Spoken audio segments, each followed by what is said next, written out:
The Center for Educational Media and the College of Education at Middle Tennessee State University are proud to offer professional development to K-12 educators in Tennessee through our online video library. These videos are aligned with standards set by the Tennessee Department of Education. For more professional development videos, check out our website at cem.mtsu.edu.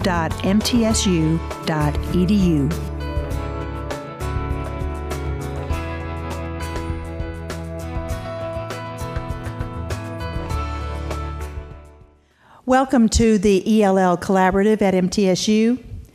We have gathered here a group of educators who work with English learners, and we welcome you today.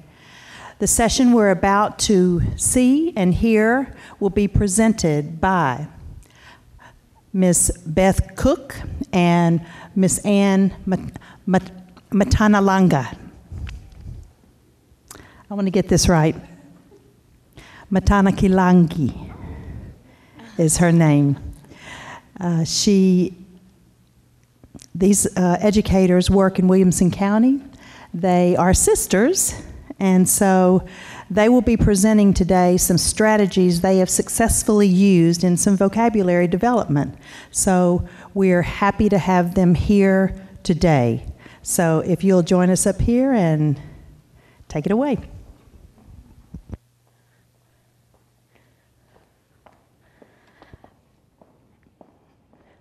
You're not so scary looking at you now. I was feeling nervous, but it'll be okay.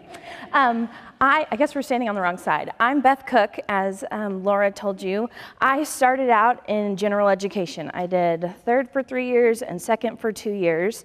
And then Anne finally convinced me to come to the light, to come to ESL. So I've been teaching ESL for 3 years. I'm at 2 schools, Bethesda Elementary and Chapman's Retreat Elementary. So I serve both of those schools.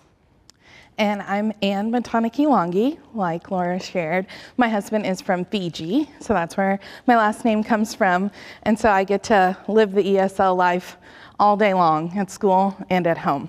And I really got interested in ESL when I was in high school. I volunteered with the local program teaching adults at night. Then I went to BYU, Hawaii, and I got my degree in it. Came back here. I taught at Cane Ridge High School in Antioch for a few years, and then I've been in elementary and middle schools in Williamson County, and with Beth. There's a third name on our slide, Diana Wedgwood. She was the ESL teacher at my gen ed school, and she came into my classroom a lot. I tended to have all the ESL students in my class, and she was a huge mentor to me then and continues to be a mentor to us now. She's the one that originally showed us this activity we're going to show you called Beat the Wall. And just like we've done, we've adapted Beat the Wall in each of our classrooms, and we're hoping that you'll be able to adapt it and use it in your own classrooms. Awesome. So Beth is going to hand out some papers to you guys, and you're going to do something with them. I know sometimes you want to trade papers so that you get the same color as the person beside you. You're not going to have to get up, and you're not going to have to get in a group. You're just going to sit and share with the person next to you. So just please keep a different color. It'll help us to be able to talk to each other a little bit. Okay, so there are 4 different texts here, and they're from ReadWorks. They are on a kindergarten level, a 4th grade level, an 8th grade level, and a high school level. So we're trying to run the gamut here and get buy-in from all the different levels that we might have in the room. We want you to look at the first page. Did you all get a packet? They were at the end of the table. We wanted you to pass them down. If you look at the first page, it's Fry word list. This is Fry's first 300 words. I think most people are familiar with sight words or Fry. These are the top 300 words used in the English language, and we're going to talk more about them after we do this exercise. We want you to look at your text and underline or circle or however you want to mark every time you see one of these words in your text. And they're in alphabetical order, which should kind of help you. Also take note that derivatives of the word also count. So Late is a sight word, later would count. No is a sight word, known would count. Inflectional endings, all of those, you're gonna count them.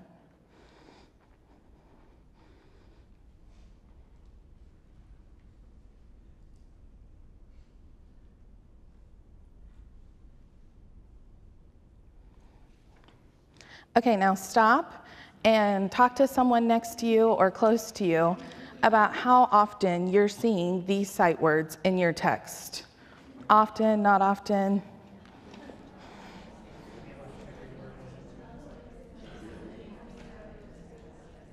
Okay, throw out some observations. What did you guys notice? Yeah. Lots of sight words. Say it again. Lots of sight words. Lots of them. And we know that. Was anyone surprised at how many sight words there were? I think it's interesting, maybe someone who says no, like a kindergarten text, the pink is kindergarten, then yellow, then green, then purple. The higher it gets, the more surprised I was with how often sight words were still used. So this is what we're proposing, that the first 100 we don't propose this, Fry tells us, the first 100 instant words and their common variants represent about half of the words we read in a given text. The first 10 words make up about 24%, and the first 300 words make up about 65%. If we can spend 3 to 5 minutes a day teaching these sight words, then when we give a student a text, they're not bombarded, they're not overwhelmed. They think, oh, you can tell them, you have so many of these words under your belt, and then you have the time later to work on the academic vocabulary that is going to come into play with their grade level and their class. So here's the wall. Here's the wall that all of our students try to beat by their goal. So each student will make their individual goal. Oh, just to tell you, everything that we show you up here we'll send to you along with some of the lists that we use and other things along the way. So please don't feel like you have to frantically take notes. We'll send all of this to you. Here it is. When I changed to ESL, I felt so overwhelmed by all of the materials that I needed. If I'm teaching kindergarten through 5th in 2 different schools and it was totally overwhelming. So this condenses, well, it looks big, but it condenses it all. Every grade can do this in one thing. So on the wall are the letters at the top, obviously, and then for my wall, I do red, yellow, green, and blue. So the red are the first 40-ish of the 100. Then the yellow complete that first 100 that you see on your paper. The green are the second 100, and then the blue are the third 100. I like to keep mine separate, especially for my little kindergartners. If I mix them all together, it's hard for them to find just the red words. Go ahead and click. So here's the way that we keep up with where they're at in beating the wall. These we're going to reference these throughout our presentation. They're called the progress charts. And these are where the students get to write their names. These are my progress charts for this year. So you can see the letter names and sounds, the red words, yellow words, green words, and blue words. Last year I didn't have to have extra, and we won't go into this too much, but this year I've got 3 who are just flying through the wall. So we've got some extras for them. And then this is my wall in my room, so you can see it's very similar to Beth's. The only thing different, I was able to print mine in color and put it on labels, put it on the wall. Beth wasn't able to print in color, so she glued hers onto colors and put her on the wall. But I have my progress charts there as well. Go back, yeah. Here are 2 more variations of the wall. What we're trying to do here is show you that it's not going to look the same for everyone, so don't tune out yet. On the left is Diana's wall, the person who originally did this. She only does the first 200 words. She calls them popcorn words, sweet words, and juicy words. And this on the right is an example of a wall that has them all mixed together, all of the colors in one wall. So we want to stop and troubleshoot for a second, just like what we were saying. If you're thinking, I teach in 6 different schools, I can't make a wall for 6 different schools. We totally get that. So one option would be that you could make a binder, print everything off, all of the resources. This is how I started because I told you I get overwhelmed easily. So I just put it all in here, letters and sounds, first 25, and all the way through with all of the information. You could display it on your computer. So at the beginning of the year, I got to move classrooms about a week into school, and so I didn't have my wall up yet. So I would just display it for them or project it onto the wall. And like we talked about, if you can't print in color, you could write it in color if you want, or print it in black and white and put it on color paper. Any other things you're already thinking like, sorry ladies, I can't put that into practice in my room? All right. Yes, ma'am. I just have a question. As part of that, them beating the wall, are they spelling it to you? Or? We're going to go through like each step. Yeah. Yeah, it is, and we'll go through each step. And like I said, even the labels, will you go back to one of these walls? So these labels are one of the things that we're going to send to you in an email. So it's already even set up. All you have to do is print them out on labels. So we'll send those to you. She's so good at stuff like that. That's why I'm so lucky she came to teach ESL. That's why you convinced me. Okay, so now you've seen the wall. Hopefully in your mind you're kind of starting to think, oh yeah, I can do a binder if she's going to send me stuff and I just have to print it. Here's what we actually do to play Beat the Wall. First off, you have to establish a schedule. So when I have one student in my class and they're really struggling, we do a wall every day. But the wall only takes 3 minutes. All they have to do is read the letters or read the words, whatever it is. It's super fast. If you've got 2, maybe you do it every other day. If you've got 5, you assign them a day. Whatever it is, establish a schedule because your kids, once they figure this out, they're going to ask you to do it a lot and they'll want to spend a lot of time. And the coveted finger, like every student loves to hold this, right? So this enough is incentive to do the wall. Next, you have to do the same thing to them what we've tried to show you, like explain a purpose. Why are we doing this sight words? Why are we doing these letters? And really hype it up. Some people on the wall, you get a point when you move up a level. Maybe you do gotchas, maybe you do PBIS, whatever it is, attach something so they get motivated. Anne has kind of a fun story about. My favorite teaching story, well, one of my favorites to date, I had a little friend not interested in my wall at all. And I was like, all right, what can I bribe you with? Do you want candy? No, my mom said I can't have candy. Okay, do you want to play a game? No, I don't want to play a game with you. Do you want to watch a movie? No, I don't want to watch a movie. I was like, okay, what do you want? He's going, oh, we didn't let her hold the clicker because we thought she'd get out of control, and then I did it. I said, what do you want? He thought for a minute. I want a Baconator. He's like this tiny little second grader. He wants a Baconator from Wendy's. So I was like, all right, man, you beat level 1, you get a Baconator. And he did. And so on my lunch break, I went and bought him a Baconator, and he ate that for lunch. And level 2, he asked for fries. And then we worked towards a combo by the end of the year. And it was such a great motivator, and it was so fun. My principal's like, why do you have a Wendy's bag? It was just such a great opportunity. So do what you got to do to get the buy-in for the game. Yes. And then, so it's going to seem a little bit tedious. We're going to explain every part just so that you kind of understand, but hopefully in your minds, again, you're thinking, how can I do this? So we start with the letter names. That's where we've got to start, because if they don't know the letters, then they can't learn the sight words as well.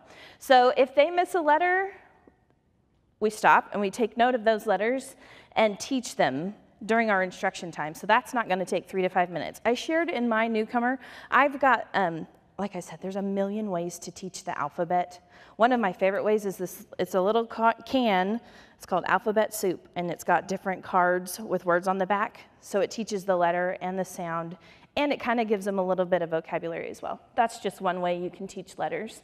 And then once they name all of the letters on the wall, they get to sign their name.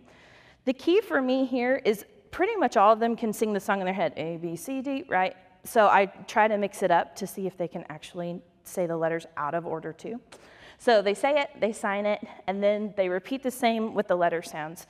Sometimes this level alone takes a full year. If they're a newcomer and they're really struggling, And that's okay. Maybe they get a point with every letter. Maybe you find your way to motivate them for the letter sounds and words, names. Next. All right, so let's stop and troubleshoot again. I know right now I don't have very big groups, but when I was teaching in high school, I had huge groups. And I was telling Beth, I didn't do this then, but how could I have done Beat the Wall when I had 30 kids in there with me? And so we were talking about what are some different ideas that we could do. And admittedly, in the beginning, it does take some time to kind of get it rolling. So you're gonna have to find maybe another activity for the kids to do. But once you get into it, we'll show you there are different parts that the kids can do on their own. And so you could have different kids at different places in the game, and they could be working on their own while you're working with one other friend. You could pair students. So say you have someone on level 3 and someone still on their letter sounds. Well, level 3 could help letter sounds on the days they're not working with the teacher. And instead of doing it at the start of class as a bell ringer, you could do it during a small group time. Any other questions or thoughts so far? All right. Okay, so now we go on. We know our letters, we know our sounds, so we start in on the red words, the first 40-ish words. If they miss a word, we stop and right there and teach the word. Now, I really liked, I'm sad she left, there was a teacher who talked about snap. Who else heard snap words or something like that? It was really cool. It has a lot to do with TPR and visuals to go with each sight word. Here are some of the things that I do now, but I'm going to add those things in as well. From sightwords.com, there are 5 really fast things that you and the student can do while you're standing in front of the wall. The first is obviously just see and say. So they take their little thing, they see the words are not this big, but just for you guys. They say the word, and underline it. That's it. Then they spell it, T-H-E, the. Arm tapping, T-H-E, the. Air writing, they get to take their wand, T-H-E, the, and then on the wall or floor, then they can do it actually on the wall, T-H-E, the. Now, in the beginning, we did all 5 of these so that they would learn them, but now the students know them so well, they just choose 2 or 3 and they do it themselves. I don't even have to lead them in it, they just do it themselves. So those are 5. Anyone else have any other suggestions that we could really quickly teach sight words? No? Okay. After they miss 3 of them, after they miss 3 words, we stop, because at 3, their little brains have a lot to learn. So review the 3 missed words, and then the next time it's their turn to go to the wall, you start again at the red. Hopefully they remember those 3. If they don't, then you stop and do your strategies, teach them again, and move on. Once they can read all of the red words, they get to go to the chart, the progress chart, sign their little name, and move on to the next step, which is comprehension. So for comprehension, we want to make sure that they are able to use the words in sentences. It's great if they can read them, but we want to make sure they also are being able to use them. So where can you find what we're just going to talk to you about? In the email that will be sent out will be the copies that are shown up here. They're the ones Beth made using Spelling City. You could make your own, or you can search Teachers Pay Teachers. There are tons out there. A ton. So how you would do this in class, once they're ready to move to comprehension, you could do it several different ways. You could have them do 1 box a day. You could set a timer and see how many they can get done during that timer, or you could have them do as many as they can while you're working with another student. When at the end of each day, if they're working on comprehension, I just check their papers. We see if they got them right or wrong. And then if they got it wrong, we talk about what happened, about how to correct it. And then once they have them all done, they're going to assign columns, the comprehension column, and move to the next one. Comprehension, for the red and yellow, there are 8 to 10 boxes. If you do them in groups of 5, it takes several days. And then when you get to 100 words in like level 2 and level 3, it's 20 boxes. So it takes them a while to work through them. I got evaluated, well, I mean, we all get evaluated. This year, when I did my evaluation, my student was on this level that my principal was watching. I got big accolades for the academic feedback because the student did it, and then immediately we talked about it. So I know we're not here for evaluations, but there's just a little tidbit. So they've read, they've done the comprehension. Now comes the spelling. My students used to hate this part, but now they think it's fun. So the spelling, there are so many ways you can do spelling. If you don't have access to technology, just do the traditional pen and paper. I wouldn't suggest doing all 100, having them sit there and read 100 words. That's not gonna go well. You can divide them up into different groups. You could do a whiteboard and an expo marker, use crayons or markers to make it more fun, type it in a Word doc. Or I do use Spelling City. It's a free resource. If you just sign up on there and you can make lists, and then they can do it on the computer. So this is another one of those things. If you've got a student on the red word spelling, they can do spelling while you're working at the wall with someone else on a different level. To complete this, they have to spell all the words right. You can practice those words that they missed, either doing it 5 times each or playing a game of some sort. And then once they spell them all, they sign the column and move on to the next part. All right, so then they would be done with the red words. They have their letters, names, and letter sounds, and they've done all of the red words. Any questions? And then they get a Baconator. And then they get a Baconator. All right, so then you're gonna move on to the yellow words. This is the next one. So the first thing, they're going to read the yellow words. This is the second 60-ish of the 100, the first 100. Once they are done with that, they'll sign the read column, and they're going to move on to phrases. Red did not have phrases. We didn't add it until the yellow. So we are actually going to do the phrases with you guys today. If you will turn in the packet to the second paper, it should say goal, like your name is beating the wall. And on this one, we are focusing on fluency. So for students to be successful, they should be able to read a certain amount of words per minute. This is, when we were creating this part of the game and this was one of the most widely accepted fluency charts. If you have a different one that you want to use, you can. It shows grades 1 through 8.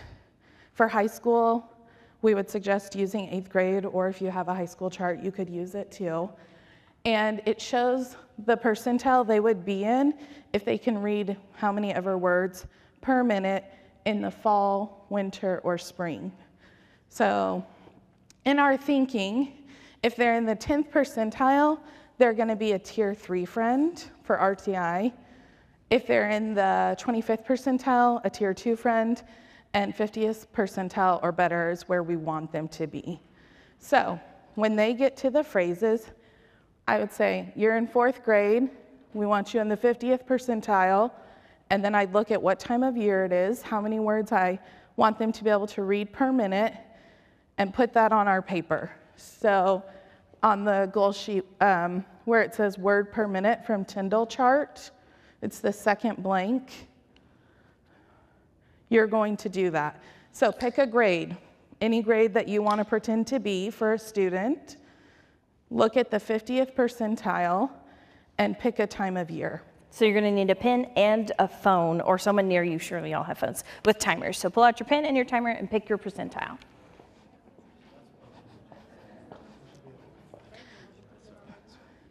Okay, so with a partner next to you, one of you is going to read the first 100, and one of you is going to read the second 100. All right, so on the goal sheet, where it says number of words from phrase sheet, the first 100 is 285 words, and the second is 286 words. 285. Yes, right here, 285. So pick with your partner who's going to read the first 100, and they will write 285 on their goal sheet. And who's going to read the second 100? And they will write 286. It's just one word difference. And then use your phone or whatever calculator on your computer and do the math. Divide out 286 divided by your goal to find out how many words per minute you should be reading. So on everyone, your paper should say 285 or 286 in this one. Then on this line should be your words per minute from the chart, and then you're going to divide 285 by how many ever words you're supposed to read to get your goal, and that should be the time. So it'll be 1 point something or 1 or 2 point something minutes.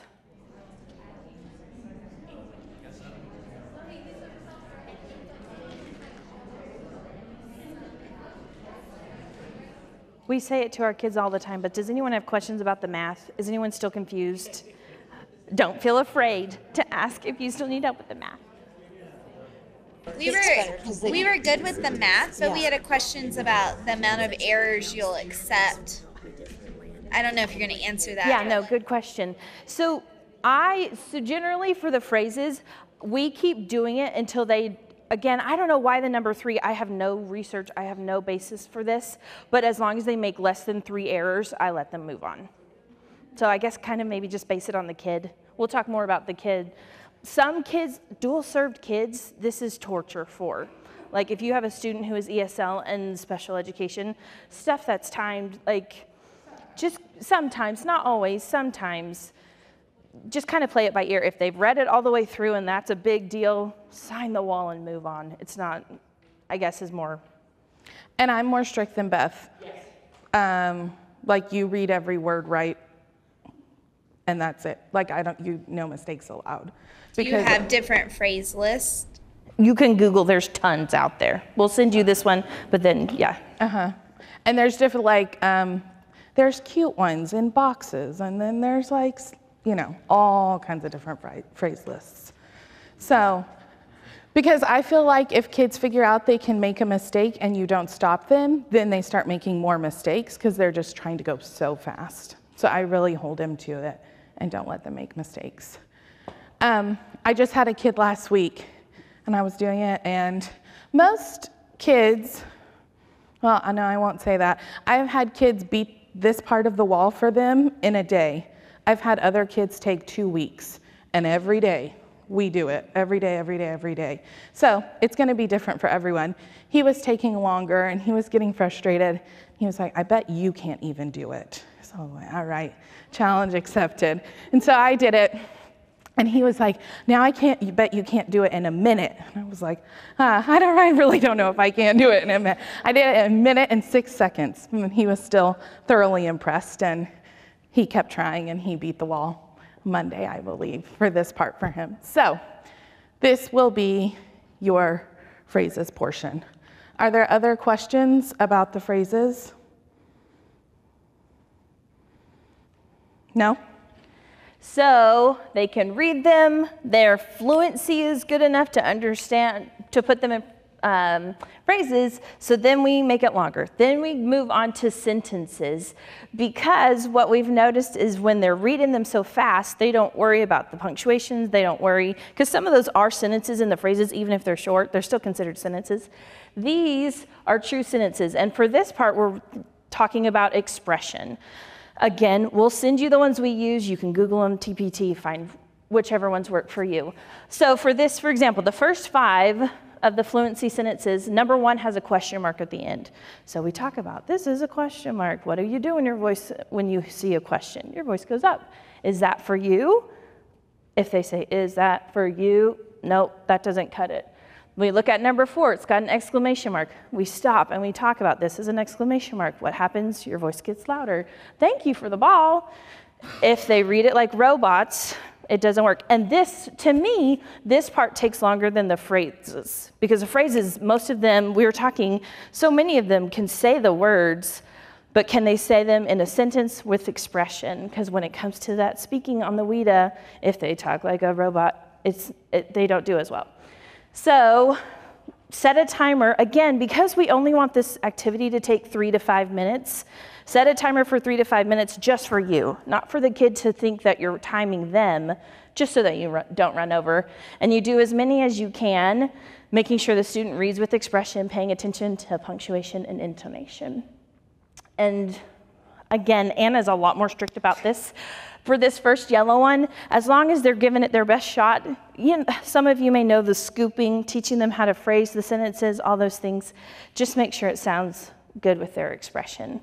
And they practice that, and then they get to sign the sentences part of the progress chart. And then we're back to comprehension. And they're going to do the comprehension boxes for the yellow words. Once those are done, they're going to sign on comprehension, and they're going to move on to spelling. The same as the red spelling. You're going to do the yellow spelling words. When they're done, they're going to sign on that. That is what I technically would call like level 1. They beat the full first 100 words, and then they're going to move on to the next 100, which is the green, and the third 100, which is the blue, and do all of them for each of those. Any questions? Okay, so some tips and final thoughts. For this activity, even though it sounds like a lot, at the beginning of the year, we start all the way over at letter names and letter sounds. Sometimes that's super motivating, because if they can slam out the first few levels in the first couple of days, they get really excited.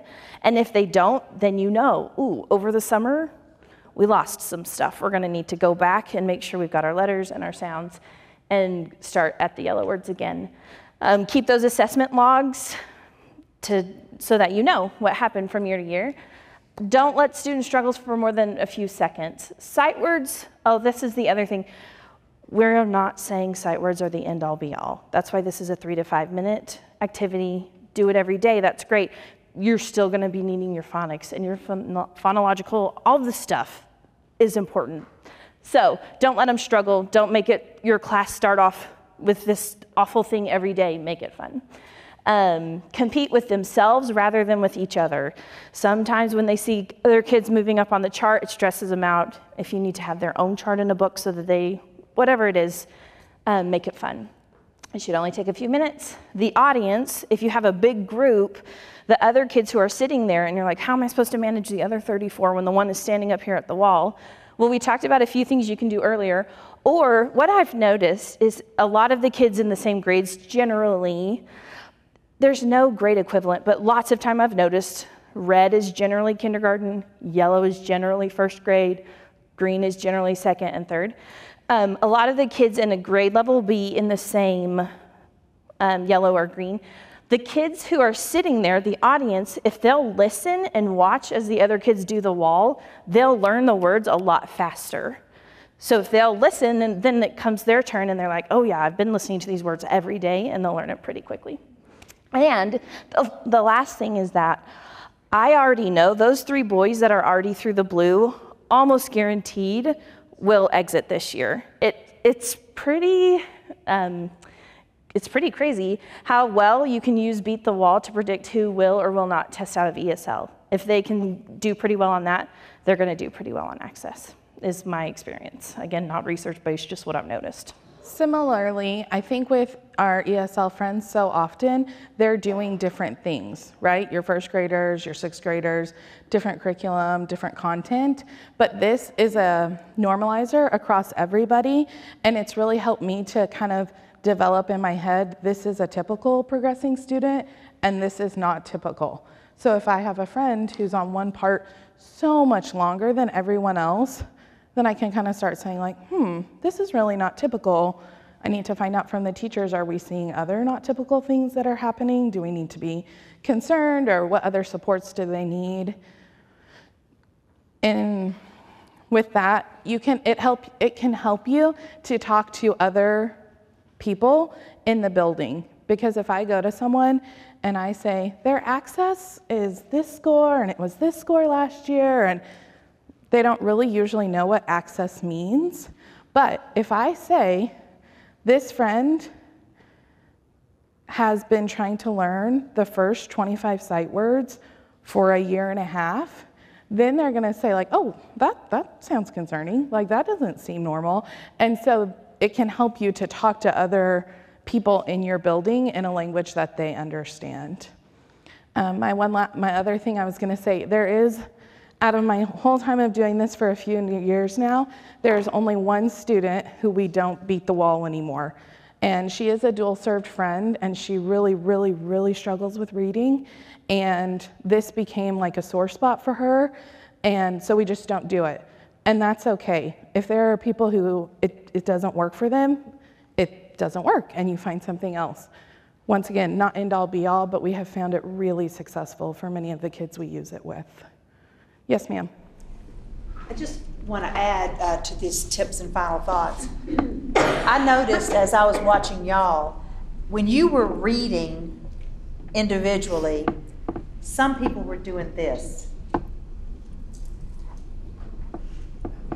And for kids that are easily distracted, we should teach them to do this, to block out the extraneous sounds that will distract from what they're trying to concentrate on. Because they're going to hear an auditory language, and they're trying to read while they're hearing. And I think that is a great strategy for kids who are easily distracted. I'll just throw it in there. It seems to go under tips and final thoughts. But I actually saw one of y'all, and y'all are all expert readers, but you use that strategy, and I think it's good. And usually when you're doing the phrases part with someone, it's just you and them doing it. So people might be working on something else in the room, but it's not like the whole table next to them is also trying to read the same words. Any other final thoughts or questions? Yes, ma'am. Is there a writing piece? I mean, obviously, you know, you could use those as just sentence starters, but is there a writing piece that goes along with this at all? Besides the comprehension portion where they're just filling in the blank, no. With friends who struggle, we were talking with another teacher who are struggling to understand the comprehension. Our county has a subscription to Reading A to Z, and you can get the high frequency word books on there. And so I will print off the high frequency word book, for that word, and we'll practice reading it, and that helps them to understand it better. That has blank pages at the end, and I make them, it says notes at the top, I believe, but I make them fill in the blank pages with like, it's always like the same sentence. The dog, the cat, and I make them do that, and put an animal in there. So that could be, if you wanted to extend it in that way, you could have them. If you think of something, will you share it? We're always, I'm telling you, this beat the wall thing, we're always making new things. We started out with no phrases and sentences, and then the comprehension piece is really key, because what I was noticing, I'm like, you can read these walls, but you have no idea what this means. That's why we add the comprehension. So if we'll keep thinking about writing things, think about it and let us know. We're always open. And you know, I mean, ELL students just struggle so much with writing. You know, even after they can read these words, you ask them to write something, and they're like, you know, it's like they can't pull anything. But I have noticed that they do usually spell these words right. Once they can think of something, they do usually spell them right, but. I'm not worried about spelling. I just want mine to put a thought onto the page. You know, my students, I've just had so many that struggle with doing that. That sounds like a session. Yeah, I was going to say, put it on your white sticky note. We got white sticky note to say what we want to learn about in another session. Put writing on there. All right, any other thoughts? Then happy winter break. We're done early.